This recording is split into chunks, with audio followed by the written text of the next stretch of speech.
Good morning students, class 11 Hindi medium chemistry और chapter 13 का last topic है। कल अपन ने बेंजीन के गुणधर्मों की, रासायनिक गुणधर्मों की बात की थी। आज हम जो है बेंजीन में कुछ अनुनाद पाया जाता है और तो पैरा और मेटा कंडीशन के अनुसार कुछ ग्रुप ऐसे हैं जो और तो पैरा और मेटा निर्देशी समूह प्रदर्शित करते हैं और उसी आधार पर उनमें इलेक्ट्रॉन स्नेही, नाभिक स्नेही प्रतिस्थापन अभिक्रियाएं संपन्न होती हैं। तो इसमें सबसे पहले हम बात करने वाले हैं ऑर्थो और पैरा निर्देशी समूह की। ऑर्थो व पैरा निर्देशी समूह, तो सवाल यह है कि ऑर्थो पैरा निर्देशी समूह जो है कौन से यौगिक प्रदर्शित करते हैं, कौन से ग्रुप प्रदर्शित करते हैं। तो देखिए जनरली ऑर्थो और पैरा जो निर्देशी समूह है उनमें इलेक्ट्रॉन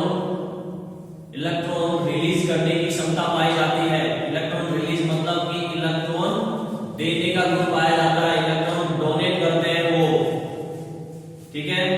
तो इलेक्ट्रॉन देने के कारण ऑर्थो और पैरा कंडीशन पे इलेक्ट्रॉन घनत्व बढ़ जाता है। मैंने आपको बताया था ऑर्थो एक दो कंडीशन जो होती है 1-2 पे अगर जुड़ा हुआ है उसको ऑर्थो बोलते हैं बेंजीन रिंग के अंदर, और 1-4 पैरा होता है, 1-3 मेटा होता है। यहां हम ऑर्थो और पैरा की बात कर रहे हैं, यानी 1-2 और 1-4। तो ऑर्थो और पैरा में क्या होता है, इलेक्ट्रॉन घनत्व बढ़ जाता है जिससे कि इलेक्ट्रॉन स्नेही अभिक्रिया के अंदर इलेक्ट्रॉन स्नेही ऑर्थो और पैरा पे आके अटैक करता है। आई बात समझ में? और अभिक्रिया संपन्न होती है तो उत्पाद भी पूरे ऑर्थो पैरा के अकॉर्डिंग ही बनता है। चलो अब इसको एक एग्जांपल से समझते हैं कि किस प्रकार से ये जो होता है। तो उसके लिए हमें अनुनाद देखना पड़ेगा। हालांकि ये चीज पहले भी अपन ने बात करी थी, फिर से बात कर लेते हैं। तो मैंने एग्जांपल ले लिया यहाँ पे बेंजीन रिंग के OH ग्रुप जोड़ दिया, ये बेंजीन है, अल्टरनेट डबल बॉन्ड, और यहाँ पे ऑक्सीजन OH ग्रुप, फिनोल की बात कर रहे हैं, पूरा फिनोल हो गया। ऑक्सीजन पे 2 लोन पेयर होते हैं, आप सबको पता ही है, क्योंकि आउटर मोस्ट सेल के अंदर इसमें बाहर कोष के अंदर इसमें 6 इलेक्ट्रॉन उपस्थित होते हैं। तो 2 तो आपस बना दिए इसने और 2 लोन पेयर बच गए। आई बात समझ रहे? चलो अब देखिए क्या है, जो OH ग्रुप है वो इलेक्ट्रॉन देने की क्षमता रखता है क्योंकि इसके पास एक्स्ट्रा लोन पेयर है। तो ये है हमारा फिनोल और इसमें ऑक्सीजन जो है, ये ऑक्सीजन का लोन पेयर यहां जाएगा, ठीक है। तो जब यहां जाएगा तो ये जो पाई बॉन्ड है ये यहां ट्रांसफर हो जाएगा इस कार्बन पे, जिससे कि इस कार्बन पे इलेक्ट्रॉन घनत्व बढ़ जाएगा। और ये कौन सी कंडीशन होगी, 1-2, यानी कि ऑर्थो। तो अगले स्टेप पे क्या आ जाएगा, ध्यान दो आप, यहां देखिए क्या होगा, ये बेंजीन रिंग बनाई हमने, ठीक है। इंपॉर्टेंट चीज है, बहुत काम आती है। अनुनाद हमने पहले भी किया है, दोबारा से देख लीजिए आप। तो ये लोन पेयर यहां पहुंचा, मतलब यहां पे डबल बॉन्ड बन गया, ठीक है। और OH, अब यहां पे एक ही लोन पेयर रह गया और उससे इलेक्ट्रॉन एक डबल बॉन्ड में चला गया तो ऑक्सीजन पे इलेक्ट्रॉन की कमी हो गई, और जहां कमी हो जाती है वहां पे क्या आ जाता है, पॉजिटिव चार्ज, ठीक है। यहां से ये पाई बॉन्ड यहां इस कार्बन पे पहुंचा तो यहां पे इलेक्ट्रॉन घनत्व बढ़ गया, मतलब कि नेगेटिव चार्ज, और ये बॉन्ड एसिड ऐसे कैसे, ठीक है। तो ऑर्थो कंडीशन पे इलेक्ट्रॉन घनत्व बढ़ गया है। अब जो इलेक्ट्रॉन स्नेही है वो यही पे आके अटैक करेगा। इलेक्ट्रॉन स्नेही का मतलब जिसको इलेक्ट्रॉन चाहिए, पॉजिटिव वाला, जनरली जिसमें पॉजिटिव चार्ज होता है, तो यहाँ क्या कहते हैं, क्योंकि यहाँ पे इलेक्ट्रॉन डेंसिटी ज्यादा है, यहाँ पे उसको इलेक्ट्रॉन उपलब्ध है। क्लियर? अब आगे रेजोनेंस दिखाते हैं इसमें। ये इलेक्ट्रॉन यहाँ पाई बॉन्ड बनाएगा, ठीक है, तो फिर ये पाई बॉन्ड यहां शिफ्ट हो जाएगा भैया पैरा कंडीशन पे। तो क्या होगा, तो होगा ये ऊपर वाले माले में कोई चेंज नहीं करना है, डबल बॉन्ड को H 1 lone pair positive charge, ये वाला इलेक्ट्रॉन यहां चला गया पाई बॉन्ड में, तो ये पाई बॉन्ड यहां चला गया लोन पेयर में।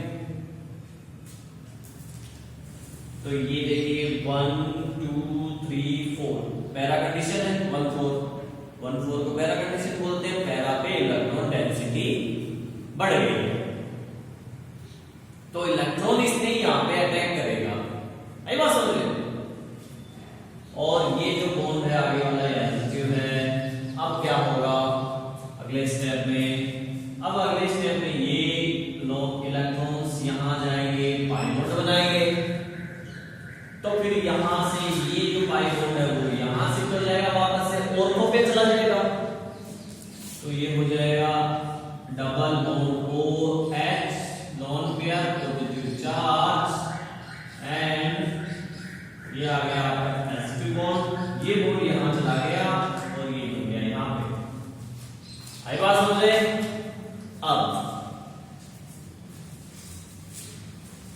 ये लोन पेयर यानी कि यहां पाई बॉन्ड बनाएगा, तो फिर यहां पे सेल का ज्यादा हो गई, तो वापस से ये अब चला जाएगा ऑक्सीजन में, ठीक है। तो स्टेप हमारा बन जाएगा क्या, स्टेप हमारा बन गया ये। अब ऊपर वाले माले में आपको चेंज करना पड़ेगा, तो ये हो जाएगा एक ऐसे कैसे, ये यहाँ पे बॉन्ड बन गया और ये हो गया आपका OH, दो लोन पेयर वापस आ गए, ठीक है। तो यहाँ पे आप देख सकते हैं ऑर्थो पैरा ऑर्थो पे इलेक्ट्रॉन घनत्व ज्यादा है, जिसके कारण से नाभिक इसने आके यहाँ पे अटैक करता है। क्लियर? नेक्स्ट है मेटा निर्देशी समूह। मेटा निर्देशी समूह, यहाँ पे क्या होता है कि ऐसे ग्रुप जो है मेटा निर्देशी समूह प्रदर्शित करने वाले जो ग्रुप हैं वो जनरली इलेक्ट्रॉन एक्सेप्टर होते हैं, मतलब कि वो इलेक्ट्रॉन ग्रहण करते हैं। तो ग्रहण करने के कारण क्या होता है, उनके इलेक्ट्रॉन ग्रहण करने के कारण क्या होता है, बेंजीन रिंग के अंदर ऑर्थो और जो पैरा कंडीशन है वहां पे इलेक्ट्रॉन घनत्व कम हो जाता है, ठीक है। ऑर्थो पैरा कंडीशन पे इलेक्ट्रॉन घनत्व कम हो जाता है, तो फिर मेटा तो नॉर्मल रहता है, तो मेटा से इलेक्ट्रॉन घनत्व क्या हो गया, ऑर्थो पैरा पे कम हो गया, तो मेटा पे क्या मानेंगे हम, ज्यादा हो गया। आई बात समझ, यही होगा, ठीक है कि नहीं? अरे भाई ये चमड़ी है और ये वाली चमड़ी है, दोनों के अंदर क्या है, बराबर बराबर क्या है, लड्डू है। अब अगर इस ऑर्थो में से लड्डू कम कर दें तो पैरा तो मेटा तो अपने आप ही क्या हो गया, ज्यादा हो गया कि नहीं हो गया, चाहे वहां पे कोई चेंजेस नहीं हुआ है लेकिन ज्यादा तो हो गया ना वो। तो इन ग्रुपों के कारण क्या होता है, ऑर्थो और पैरा पे इलेक्ट्रॉन घनत्व कम हो जाता है, जिसके कारण से मेटा पे अपने आप ही इलेक्ट्रॉन घनत्व ज्यादा हो जाता है। किसके कंपैरिजन में, ऑर्थो और पैरा के कंपैरिजन में। सो नाभिक इसने ही अटैक करता है मेटा को, इलेक्ट्रॉन इसने ही अटैक करता है मेटा कंडीशन पे, या फिर यूं भी कह सकते हैं कि जो नाभिक इसने ही है वो ऑर्थो पैरा पे आके अटैक करता है, क्योंकि नाभिक इसने के पास इलेक्ट्रॉन होता है तो वो वहां जाएगा जहां इलेक्ट्रॉन की कमी है, तो वो ऑर्थो पैरा पे जाएगा, और इलेक्ट्रॉन इसने जिसपे इलेक्ट्रॉन की कमी है तो वो वहां जाएगा जहां इलेक्ट्रॉन घनत्व ज्यादा है, तो वो जाएगा मेटा पे। अब इसके ये ग्रुप कौन कौन से जो प्रदर्शित करते हैं मेटा निर्देशी समूह, तो ये है NO2 CN CHO COR CWS CWR और SO3 सल्फोनिक अम्ल है, ठीक है, कार्बोक्सिलिक एसिड है, ये है आपका CWR एस्टर है, एल्डिहाइड, साइनाइड और नाइट्रो। तो हम इसमें एक एग्जांपल ले लेते हैं नाइट्रो का। ये नाइट्रोबेंजीन हो गया, नाइट्रोबेंजीन, बेंजीन रिंग के नाइट्रो ग्रुप जुड़ा हुआ है, लीजिए NO डबल बॉन्ड O,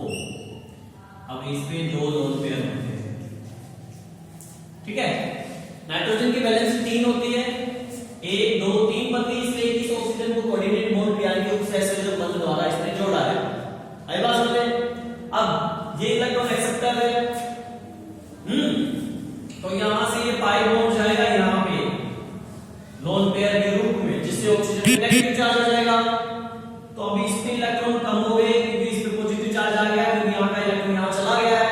तो ये नाइट्रोजन क्या करेगा, इधर से इलेक्ट्रॉन को खींचेगा, तो इधर ये जो पाई बॉन्ड है ये वीक होता है, इसके इलेक्ट्रॉनों को नाइट्रोजन खींचेगा, तो ये जाएगा कहां पे, यहां पे, यहां डबल बॉन्ड बन जाएगा। क्लियर? तो स्टेप क्या आ जाएगा आपका, स्टेप आपका आ जाएगा बेंजीन, ये यहां चला गया double bond N O, single bond हो गया, और यहां पे 3 लोन पेयर हो गए, नेगेटिव चार्ज, पॉजिटिव। तो अब यहां से पाई बॉन्ड शिफ्ट हो गया, तो यहां पे क्या आ जाएगा आपका पॉजिटिव। तो अब देखो ऑर्थो पे इलेक्ट्रॉन डेंसिटी कम हो गई, तो अपने आप ही मेटा पे क्या हो गया, इलेक्ट्रॉन डेंसिटी ज्यादा हो गया, है कि नहीं? दोनों कंपेयर कर रहे थे। अगले स्टेप में क्या होगा, इस कमी की पूर्ति करने के लिए ये पाई बॉन्ड को आकर्षित करेगा, जिससे पाई बॉन्ड यहां जाएगा। ठीक है? तो जब ये यहां जाएगा तो क्या हो जाएगा, अगले स्टेप में यहां पे कमी हो जाएगी, अर्थात बेंजीन रिंग बनाई अपन ने। ये तो ऐसे कैसे, ये यहां चला गया मतलब ये बन गया, तो यहां पे क्या हो गई, पैरा पे कमी हो गई। ऊपर अपन को कोई चेंज नहीं करना है, तो ये लीजिए नेगेटिव चार्ज। आई बात समझ में? अब इस कमी की पूर्ति करने के लिए ये पाई बॉन्ड शिफ्ट होगा,